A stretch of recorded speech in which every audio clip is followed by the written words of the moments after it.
Technology, policy often has a more profound impact than technology.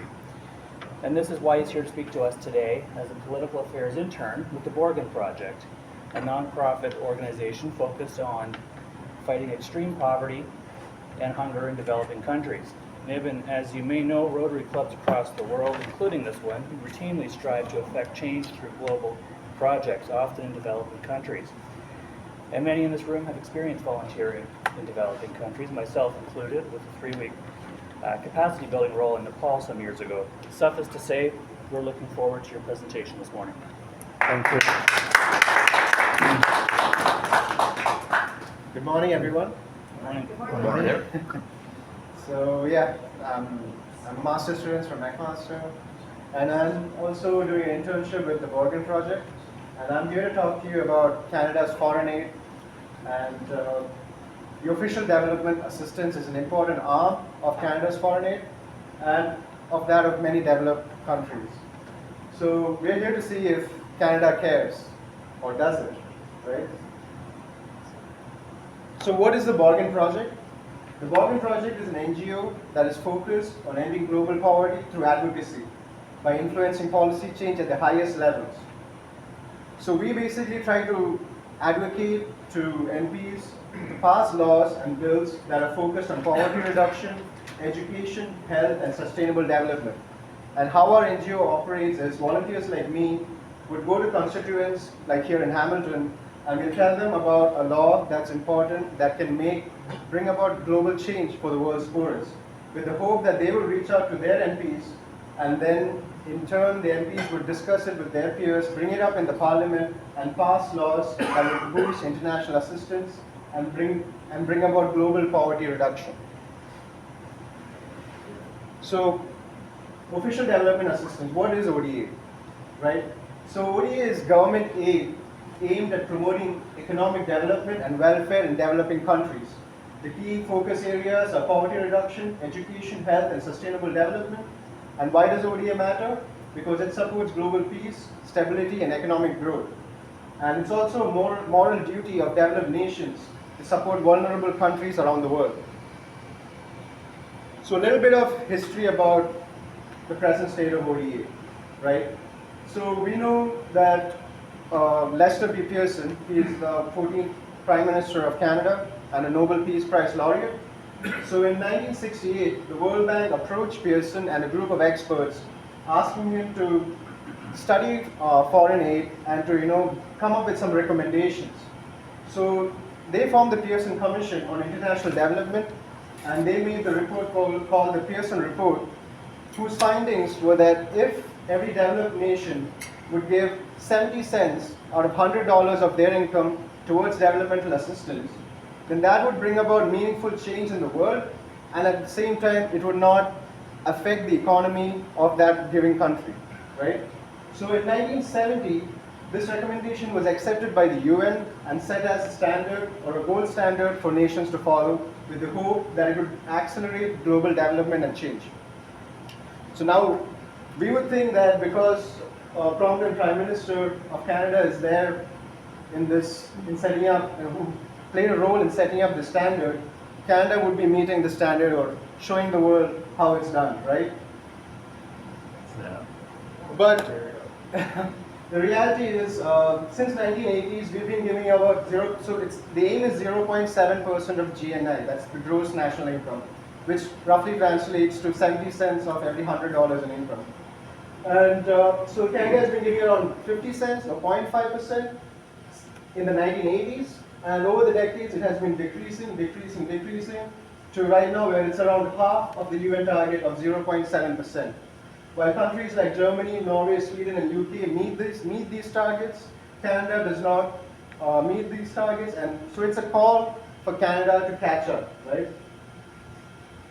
So what is the benefit of increasing the ODA for Canada? Firstly, we have the economic benefits, right? By helping these poorer countries, we are actually bringing about an opportunity for new markets for Canadian goods, for Canadian companies.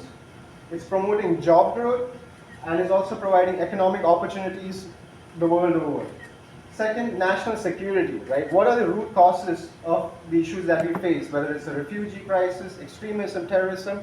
It's a lack of development in these countries that creates this environment that fosters bad situations. So by helping these countries develop, we're actually enhancing Canada's own national security and also Canada's global reputation. We know that Canada has a reputation as a compassionate global leader on the world stage, but by not meeting these targets, they are risking losing that status. So some of the success stories about ODA, right? The first one is the Grameen Bank, which is a microfinance bank in Bangladesh set up in 1980. So they were like the pioneers when it came to microfinance. They made it able to provide small loans to women in rural Bangladesh. So 95% of the bank's customers are women, and they are people who would be deemed as unbankable, like from traditional banking context. And second one is conditional cash transfers in Mexico.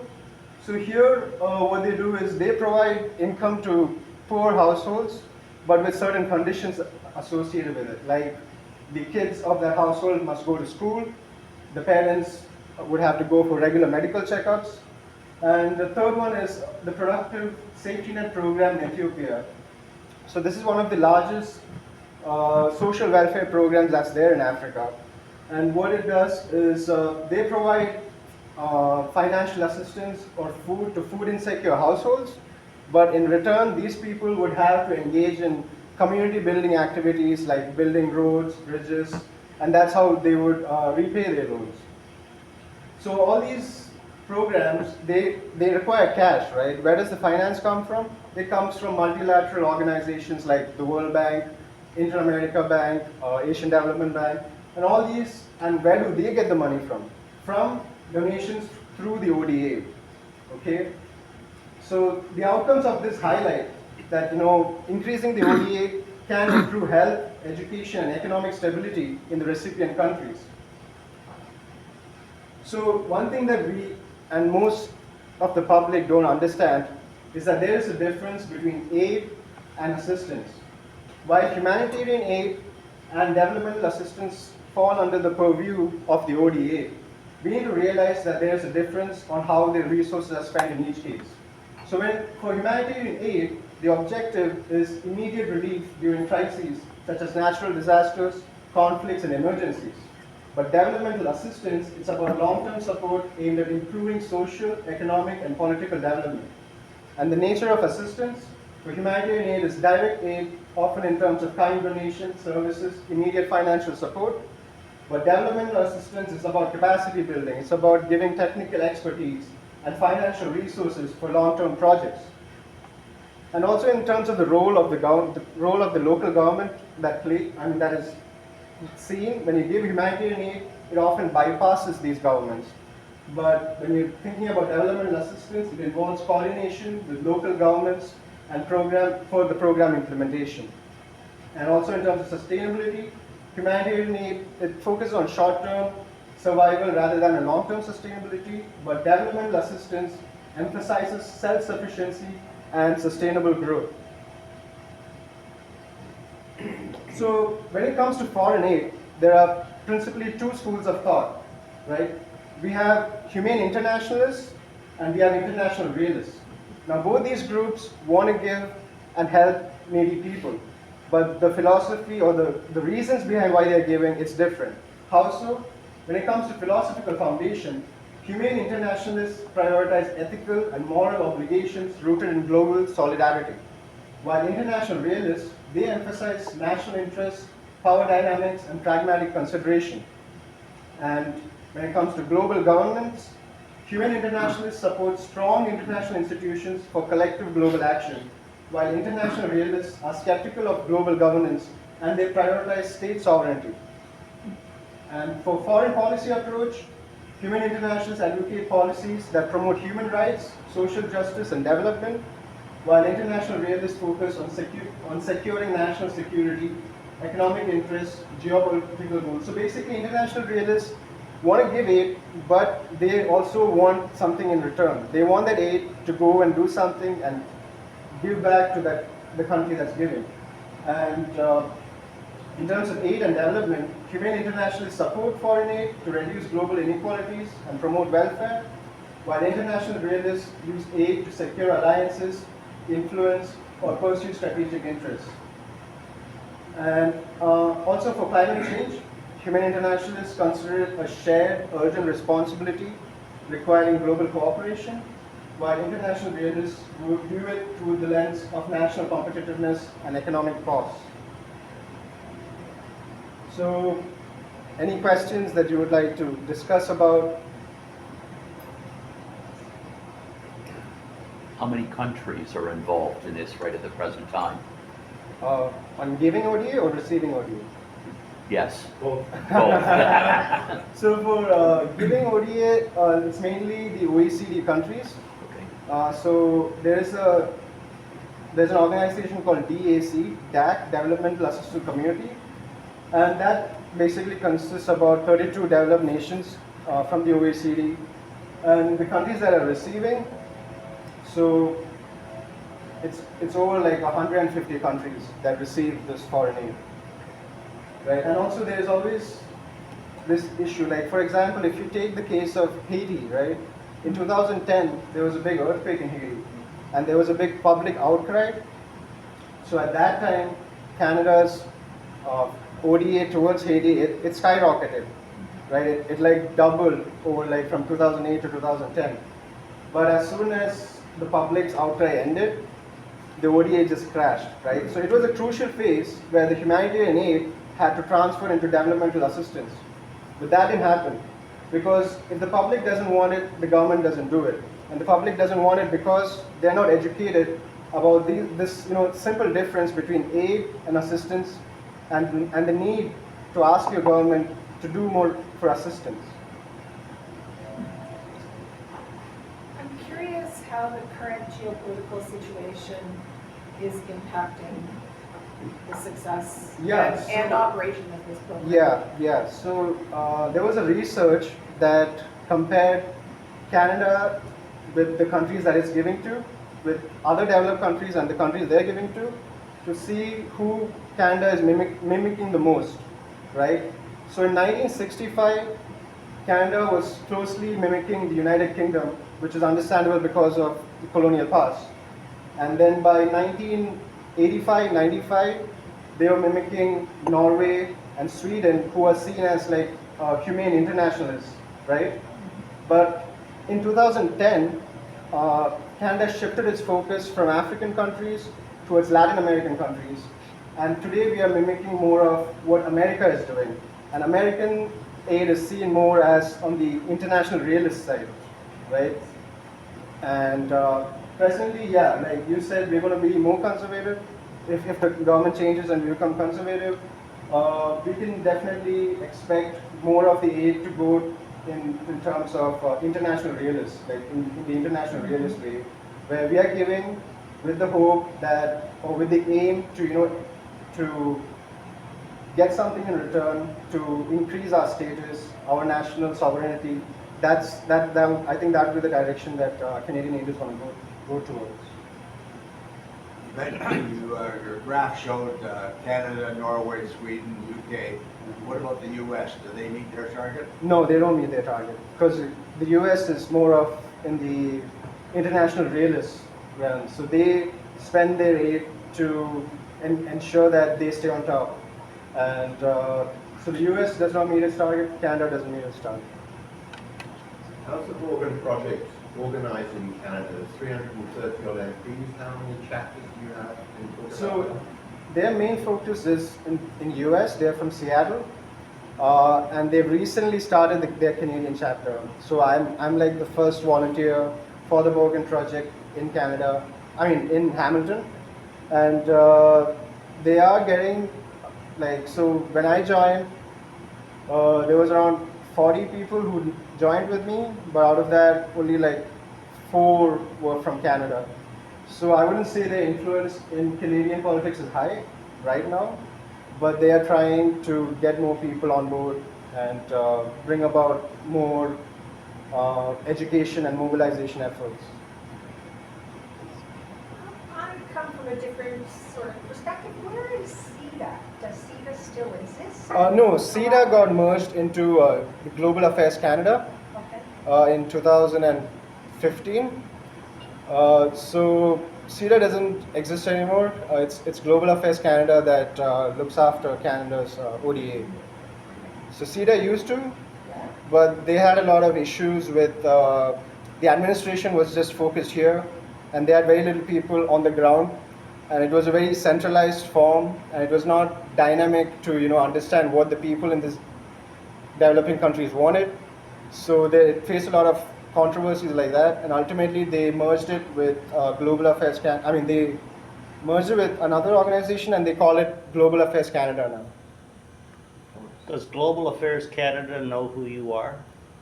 I've sent them an email, but yeah, they haven't responded, not yet. So the aim is, I'm trying to get in touch with MP Matthew Green. I'm trying to set up a meeting with him. I've been knocking and knocking, but the door hasn't opened yet. But hopefully it'll open soon, and then I'll be able to present to him, and then convince him to bring it up with his fellow parliamentarians. So what is your #1 goal for this organization? Our #1 goal is to get in touch with constituents, tell them about the overseas development assistance, the need to reach that 0.7% target, and ask them to get in touch with their MP and tell them that this is an important issue to you. So then when the MP hears it from a lot of his constituents, and then when I approach him, he would be more willing to listen to me. What's the history of the Borgen project itself? Like, clearly it sounds like it started in Norway, but that could be just because I watch TV shows. Yeah, please go ahead. So the Borgen project mainly functions in the US, like a lot of US bills towards aid, like Electrify Africa, and some education bills. I'm sorry, I don't remember the exact bills, but they work on a lot of bills in the US. But in Canada and UK, their main focus is on the ODA. But in the US, they have like 6-7 bills that they are working on. And in fact, today evening, I have a lobby meeting with an MP in the US. But I'm not partaking in the meeting, I'm just observing. So they're more active in the US in terms of securing meetings with the MPs. But in Canada, we're still trying to get to that level where we're having regular meetings with the MPs. How old is The organization is from 2000. So it's been around 20 years.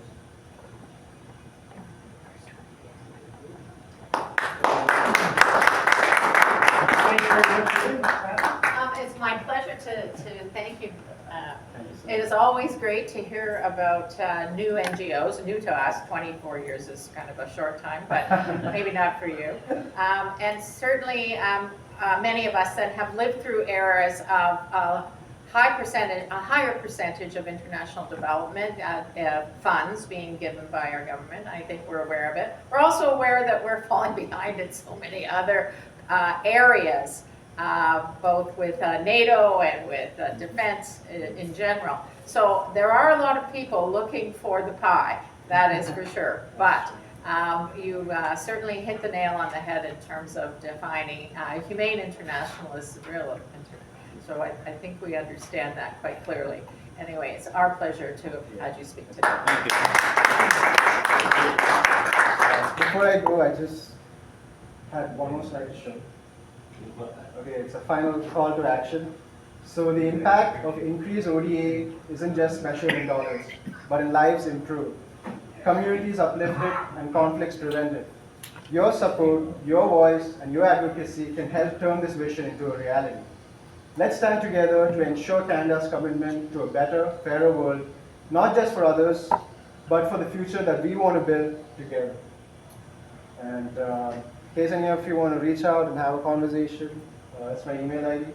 And this QR code actually would take you to a page from my NGO where you just need to fill in your information, and the NGO will mail MP Matthew Green on your behalf asking him to increase Canada's ODA. So yeah, just take a photo of it and think about it. If you feel like doing some advocacy, just fill that form. It takes 2 minutes, but it's going to help us in achieving our goals. Thank you. Is there anything else for the good of Rotary this morning? Russ?